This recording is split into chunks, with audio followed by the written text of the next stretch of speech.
Fog Football back again with another video, and Kevin Nisbet is on his way to Millwall. Ryan Porteous is on his way to Watford.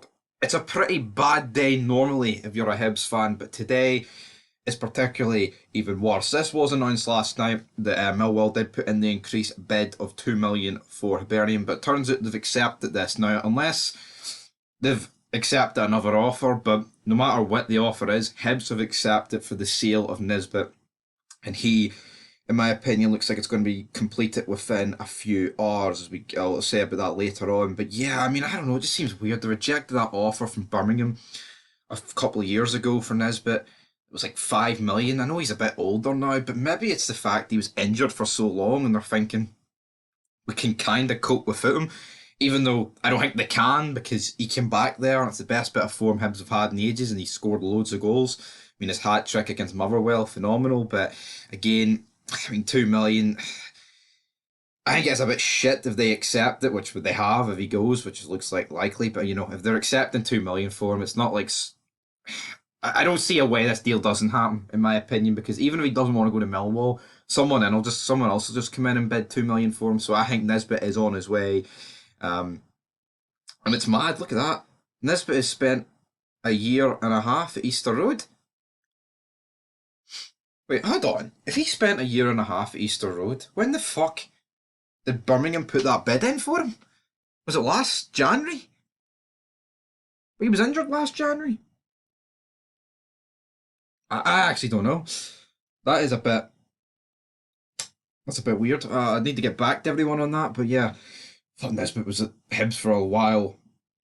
No. That's wrong. It's not a year and a half. There's no way he spent 6 months at Hibs last year, then he get injured. That's not right. If that is right, that'll fucking shock me. And to the other bit of news though, they've accepted a bid for Ryan Porteous. I mean, let's be real. They're two best players. I mean, I don't really. I think Porteous is a fucking car crash defender. But at the end of the day, I think he is one of their best players along with Nisbet. And they're losing. I mean, it looks like they're going to be losing them back to back here, which is insane. Hibernian defender Ryan Porteous is travelling to Watford after the Easter Road club accepted a bid in the region of 450,000. So they're going to be losing two of their players for not even 2.5 mil, man. That's insane. He's out of contract, of course, obviously. Porteous has made more than 150 appearances for the Easter Road club and made his Scotland debut in September. Hibs are still in discussions with Millwall over Nisbet. It's funny how both articles contradict each other. They both accept it, guys. Get used to it, man. But yeah, insaneness. Hibs, I mean, I know they're sick, right? But we've got El Sacchio on Saturday, which I'm looking forward to. I won't actually be able to watch it because I'll be at the Rangers game. So yeah, but I'll say Al, the fat man on the channel, Son of Scotland 90. He might review this Aberdeen Hibs game, which I think it's going to be pretty interesting. I think maybe both of them will meet before the game and agree to script a wee draw because that'll suit both of them. But yeah, guys, Hibs losing both of these two pretty big. And as we go into the transfer news, it says here that Nisbet is expected to complete the move in the next 24 hours. And then Paul Hartley says that he should take the chance to join Millwall. I mean, it looks like Rocky Bashiri has broken his leg, which again just makes Hibs look even stupider. Now, I know it did say there that they were evaluating his injury before they go ahead and accept a bid for Porteous, but they went ahead and accepted it. Now it's saying that it looks increasingly likely he's broken his leg. Like, if it looks like he's broken his leg, or it may be a broken leg, I mean, that still says to me that's a pretty big injury. It's not like you can, oh, it's a broken leg and it goes to, oh no, you're fine, you can play the next game. So it's either like a really bad broken leg, or still a bad enough injury. James Jago hopes joining Hibs will help get him back into the Australian squad. Nechan Sun. Heart of Midlothian will not be selling defender Tony Civic unless his valuation is met.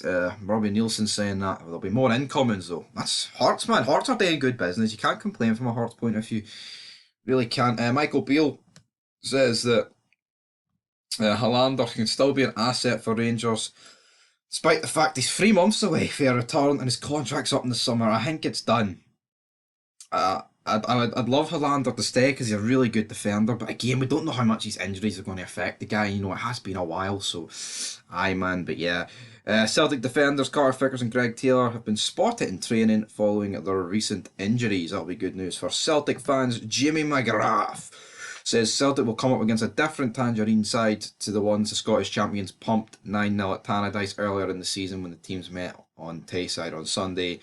And McGrath says the 9-0 loss is a distant memory. Like, see that 9-0? It honestly feels like it was about 10 seasons ago. It does not feel like it was, 4 months ago, whatever it was, in September. Or was it August? I can't even remember. I think it was actually August, because it was just not long after the qualifiers. But, we've got more news. Jim Goodwin deserves a last chance to turn things around at Aberdeen, says expatriate striker Duncan Shearer. Aberdeen's players must show on the pitch they back Goodwin, says former club captain Richard Foster. And former Aberdeen boss Alex Smith believes it's not sustainable for the Dons to keep replacing managers. St Johnstone will manage Cammy McPherson's game time following his thigh injury earlier this season. Meanwhile, Chris Kane was applauded back onto the training field by St Johnstone teammates as he continues his recovery from a knee injury sustained a year ago, guys. And that is it. Nisbet and Porteous out the door. Of course, we made videos on signing for Celtic. Just a little bit. Anyway, he signed for Celtic yesterday. Go check that out. And till next time, leave your thoughts down below and peace.